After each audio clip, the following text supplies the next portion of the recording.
So what's going to happen in spring of 2026?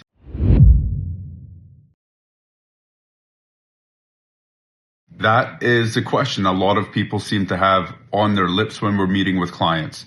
So just came back from a meeting, and this has been the trend fairly recently. People are like, hey, look, I'm just looking to get a price on my house right now because I don't know, I'm maybe looking at putting it on the market either now or in the springtime. Well, let me just give you some factors, some things to consider. When it comes to spring of 2026, what you're going to have is you're going to have all of the people that attempted to sell in 2025 who were unsuccessful. So let's say X amount of inventory hit the market, and let's just say this amount sold, which means this amount didn't sell. It's about half of it, maybe. That half there's a fair assumption that a lot of those people are going to come to the market in April of 2026, or at least the spring of 2026. The reason for that is those people who tried to sell earlier this year, who were unsuccessful in selling, they haven't magically fallen in love with their house. They just ran out of runway. So what I mean by that is June came and, people started thinking about summer holidays and kids going back to school. So they thought, okay, I'm just going to stay where I am this year and I'll attempt to sell again next year. So you're going to get all of the people, well, not all, but you're going to get a big percentage of the people who attempted to sell in 2025 going to attempt to sell again in the spring of 2026 to time it out for around the school time. So that's going to be a big chunk of inventory there.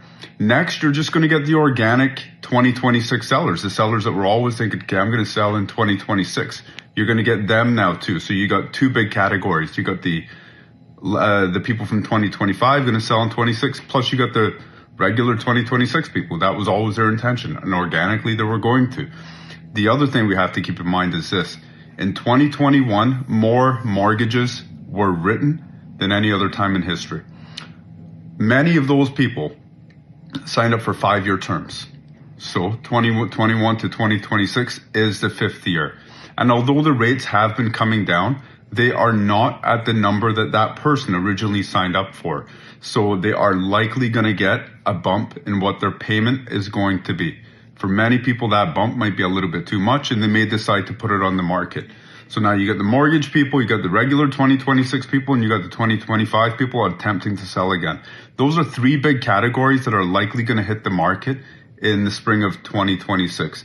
My advice to clients who I'm meeting with right now is put it on the market now, give it the extra time that this season usually takes, and just let the market do its thing.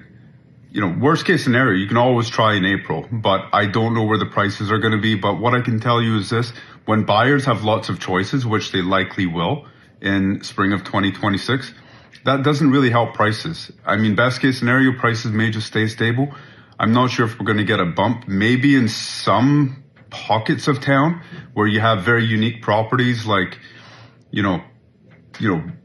century homes that are located in a very desirable pocket of town, and those kind of things that are just not a dime a dozen, like a lot of the new subdivision communities where they have multiple homes built the same in the same subdivision. Those areas are going to be crowded, but at the same time, the other areas that are less frequent in turnover, more unique neighborhoods, typically the older neighborhoods, they may get a little bump in their pricing simply because they have something unique and you cannot replicate what they have. Anyways, I'm starting to ramble, but I just wanted to put that point out there. If you're looking at selling, now might be a good time. Give it the extra time on the market because we don't know how crowded. Well, we know it's going to be crowded in the spring of 2026, but we don't know what sort of impact that's going to have on pricing. But I can tell you traditionally, when buyers have lots of choices, it's often at the hindrance of the seller. All right. See you guys.